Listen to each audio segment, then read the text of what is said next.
Libya ইস্যুতে মিশরকে আবারও তুরস্কের হুঁশিয়ারি। এবার দীর্ঘমেয়াদী কৌশলগত সহযোগিতা চুক্তি করতে যাচ্ছে ইরান রাশিয়া। এ বছরই বাদশাহ হচ্ছেন যুবরাজ বিন সালমান। লাদাখে পিছু হটতে নারাজ চীন, 40,000 সেনা মোতায়েন, বিমান বাহিনীকে প্রস্তুত থাকার নির্দেশ রাজনাথের। সিরিয়ার মানুষ মুক্ত না হওয়া পর্যন্ত সরবে না তুরস্ক, এরদোয়ানের হুঁশিয়ারি। খ্রিস্টান ধর্মে আঘাত, যিশুর জায়গায় চীনা প্রেসিডেন্ট ক্রস ধ্বংস। পাকিস্তান নয়, ভারতের পরমাণু রাডারে নতুন লক্ষ্য চীন। হিজবুল্লাহর হামলার ভয়ে পূর্ব নির্ধারিত সামরিক মহড়া বাতিল করল ইসরায়েল। চীনকে রুখতে ইউরোপীয় ইউনিয়নকে পাশে চায় যুক্তরাষ্ট্র। ফিলিস্তিনি ভূমি দখল পরিকল্পনার বিরুদ্ধে চীন কিউবার তীব্র ক্ষোভ।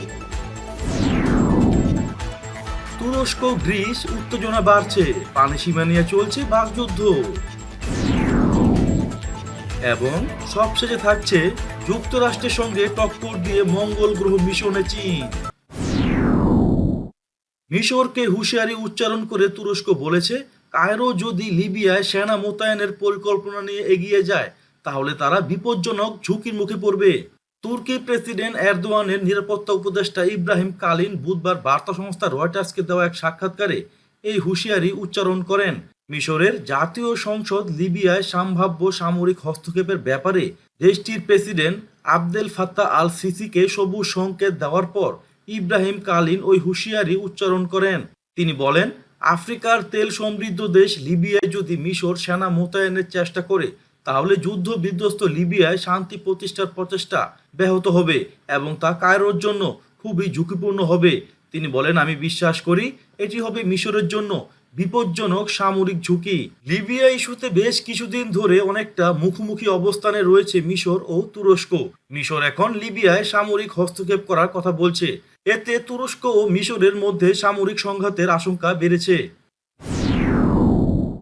ইরানের পররাষ্ট্রমন্ত্রী মোহাম্মদ জাভেদ জারিফ বলেছেন, রাশিয়ার সঙ্গে তার দেশ দীর্ঘমেয়াদী কৌশলগত সহযোগিতা চুক্তি করার পরিকল্পনা করছে।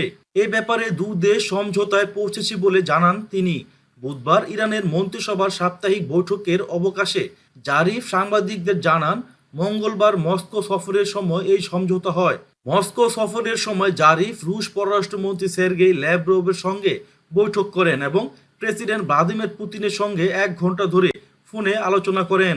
করোনা ভাইরাসের মহামারীর কারণে পুতিনের সঙ্গে জাভেদ জারিফের সরাসরি বৈঠক হয়নি। সৌদি আরবের 84 বছর বয়সী বাদশাহ সালমান অসুস্থ হয়ে গত সোমবার হাসপাতালে ভর্তি হয়েছেন। তার এমন অসুস্থতার পর বিশেষজ্ঞরা বলছেন, তার ছেলে ক্রাউন প্রিন্স মোহাম্মদ বিন সালমান আগামী নভেম্বরে যুক্তরাষ্ট্রের প্রেসিডেন্ট নির্বাচনের আগেই বাদশাহ সালমানের স্থলাভিষিক্ত হবেন।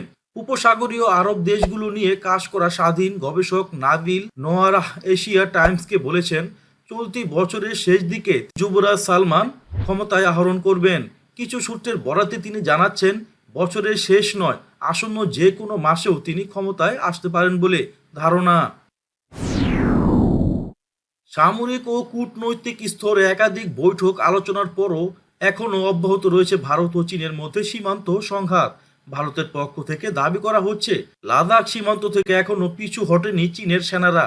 ভারতীয় সংবাদ মাধ্যম এবিপি নিউজের প্রতিবেদনে বলা হয়, পূর্ব লাদাখে যে সকল জায়গাগুলো নিয়ে ভারত ও চীনের সেনার মধ্যে সংঘর্ষ চলছে সেখান থেকে সরতে এখনও রাজি হয়নি পিপলস লিবারেশন আর্মি। সংঘাত প্রশমন করতে অঙ্গীকারবদ্ধ হচ্ছে না চীন। প্রতিবেদনে আরো বলা হয়, সামরিক ও কূটনৈতিক স্তরে একাধিক দফার বৈঠক এবং শীর্ষস্থানীয় কর্মকর্তাদের হস্তক্ষেপ সত্ত্বেও উত্তেজনা কমাতে চুক্তি মানতে রাজি হচ্ছে না চীন, যে কারণে তারা পূর্ব লাদাখে প্রচুর সেনা মোতায়েন করে রেখেছে এখনো। ভারতীয় সরকারের সূত্রের বরাত দিয়ে এবিপি নিউজ জানায়, লাদাখ সীমান্তে এখনো প্রায় 40,000 সেনা মোতায়েন করে রেখেছে চীন। এদিকে যে কোনো পরিস্থিতির জন্য তৈরি থাকতে বিমান বাহিনীকে সতর্ক বার্তা দিয়েছে ভারতের প্রতিরক্ষা মন্ত্রী রাজনাথ সিং। স্বল্প ও দীর্ঘমেয়াদী যে কোনো চ্যালেঞ্জের জন্য প্রস্তুত থাকতেও বলেন তিনি। বুধবার 3 দিনের কমান্ডার কনফারেন্সে দেওয়া বক্তৃতায় রাজনাথ সিং এসব কথা বলেন। ভারতীয় এয়ারফোর্স লাদাখের ফরওয়ার্ড বেসে যেভাবে দ্রুত গিয়েছিল তাতে প্রতিপক্ষের কাছে কড়া বার্তা গেছে বলে মন্তব্য করেন তিনি। তুরস্কের প্রেসিডেন্ট রিসেপ তাইয়েপ এরদোয়ান বলেছেন, সিরিয়ার মানুষ মুক্ত না হওয়া পর্যন্ত সেখানে তুর্কি সেনাদের উপস্থিতি অব্যাহত থাকবে। রাষ্ট্রীয় টেলিভিশনে দেওয়া এক ভাষণে একথা বলেন তিনি। এরদোয়ান বলেন, আমরা সিরিয়ায় অবস্থান করব, আমাদের প্রতিবেশী ও ভাইদের পাশে আমরা থাকব। তাদের স্বাধীনতা, শান্তি ও নিরাপত্তা নিশ্চিত না হওয়া পর্যন্ত আমরা সরে আসব না। 2016 সাল থেকে সিরিয়ার উত্তরাঞ্চলে 3টি বড় সামরিক অভিযানে অংশ নিয়েছে তুরস্ক। এ সময় তারা ইসলামিক স্টেটের বিভিন্ন ঘাঁটি উৎখাত করতে সক্ষম হয়েছে। দ্য আরব নিউজের বরাতে জানা যায়, সিরিয়ার প্রেসিডেন্ট বাশার আল আসাদের বিরোধী পক্ষকে সমর্থন করছে তুরস্ক।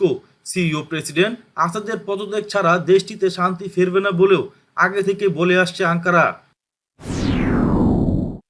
চীনের কমিউনিস্ট সরকার মুসলিম সম্প্রদায়ের সঙ্গে অমানবিক আচরণ করছে, এই অভিযোগ বহু আগের।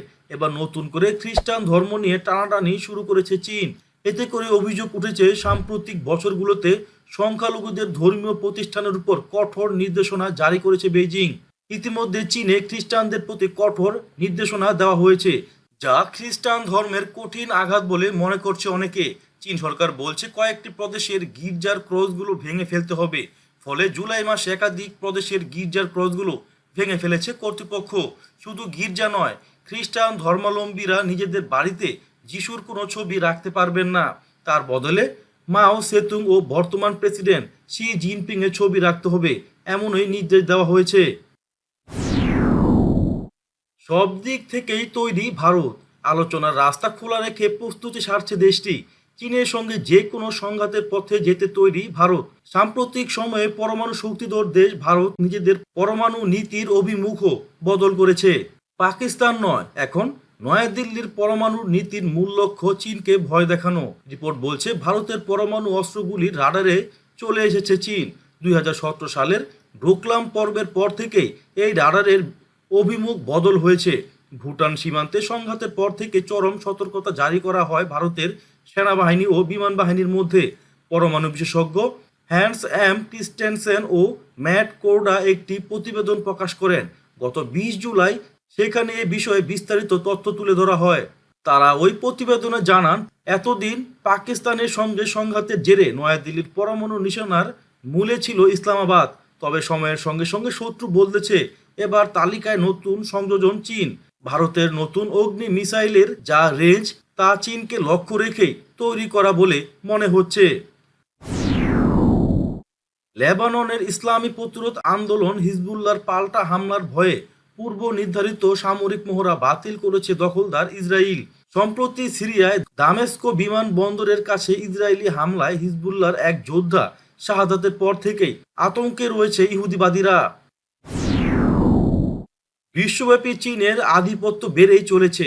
অর্থনীতি থেকে শুরু করে প্রযুক্তি, সব দিক থেকেই শক্তিশালী হচ্ছে এশিয়ার এই পতিত সমাজতান্ত্রিক দেশ। কারণ করোনাকালে বিশ্বের একমাত্র দেশ হিসেবে অর্থনীতিকে এগিয়ে নিয়ে যাচ্ছে চীন। আবার বৃহস্পতিবার চীনের দক্ষিণাঞ্চলে হাইনান দ্বীপ থেকে তিমান ওয়েন এক নামের একটি মহাকাশযানের উৎক্ষেপণ করে দেশটি। উদ্দেশ্য যুক্তরাষ্ট্রকে টেক্কা দিয়ে মঙ্গলে অভিযান পরিচালনা করা। তাই যুক্তরাষ্ট্রের জন্য ক্রমেই হুমকি হয়ে উঠেছে দেশটি। এমন অবস্থায় চীনকে মোকাবেলায় যুক্তরাষ্ট্র ইইউ সংলাপ চান মার্কিন পররাষ্ট্র সচিব পম্পেও। এ নিয়ে সম্প্রতি জার্মান পররাষ্ট্রমন্ত্রী হেইকো মাসের সঙ্গে কথাও বলেছেন তিনি। ফিলিস্তিনের পশ্চিম তীর এবং জর্ডান উপত্যকা দখলের ব্যাপারে ইহুদিবাদী ইসরায়েল যে পরিকল্পনার কথা ঘোষণা করেছে তার বিরুদ্ধে তীব্র ক্ষোভ প্রকাশ করেছে চীন এবং কিউবা। গত বুধবার নিরাপত্তা পরিষদে মধ্যপ্রাচ্য পরিস্থিতির উপর ব্রিফ করতে গিয়ে জাতিসংঘে নিযুক্ত চীনের রাষ্ট্রদূত ঝাং জুন একথা বলেন। তিনি বলেন, ফিলিস্তিনি ভূখণ্ড সংযুক্তকরণের ব্যাপারে ইসরায়েলের পরিকল্পনায় গভীরভাবে উদ্বিগ্ন বেইজিং। ভূমধ্য সাগরে খনিজ সম্পদ অনুসন্ধান তৎপরতা ইস্যুতে তুরস্কের সঙ্গে গ্রিসের উত্তেজনা বেড়েই চলেছে। গ্রিস বলছে, তুরস্ক ভূমধ্য সাগরের পূর্ব অংশে তাদের পানি সীমার মধ্যে অনুসন্ধান তৎপরতা চালাচ্ছে। অবিলম্বে এ ধরনের তৎপরতা বন্ধের আহ্বান জানিয়েছে অ্যাথেন্স। তবে তুরস্ক বলছে, নিজস্ব পানি সীমার মধ্যে বৈধভাবে খনিজ সম্পদ অনুসন্ধান তৎপরতা চালানো হচ্ছে, অন্য কোনো দেশের পানি সীমা লঙ্ঘন করা হয়নি। তুরস্কের পররাষ্ট্র মন্ত্রণালয় এক বিবৃতিতে গ্রিসের দাবি প্রত্যাখ্যান করে বলেছে, গ্রিস আন্তর্জাতিক আইন বিরোধী কথা বলছে। গ্রিসের দাবির কোনো ভিত্তি নেই। যুক্তরাষ্ট্রের সঙ্গে টক্কর দিয়ে মহাকাশে নিজেদের আধিপত্য বৃদ্ধির লক্ষ্যে মঙ্গল গ্রহের উদ্দেশ্যে মহাকাশযান উৎক্ষেপণ করেছে চীন। বৃহস্পতিবার চীনের দক্ষিণাঞ্চলের হাইনান দ্বীপ থেকে তিওয়ানওয়েন এক নামের মহাকাশযানটি উৎক্ষেপণ করা হয়। চীনের মহাকাশযানটিতে রয়েছে একটি অরবিটার, ল্যান্ডার ও রোভার। আন্তর্জাতিক সংবাদ মাধ্যম সূত্রে জানা যায়, চীনা মহাকাশযানটি প্রথমে মঙ্গলের কক্ষপথে ঘুরবে, তারপর সেখান থেকে একটি রোভার যান অবতরণ করবে লাল গ্রহে। রোভারটি মঙ্গলের মাটির প্রকৃতি, গ্রহের ভৌগোলিক গঠন, আবহাওয়া, বায়ুমণ্ডল এবং পানির উৎস সন্ধান করবে।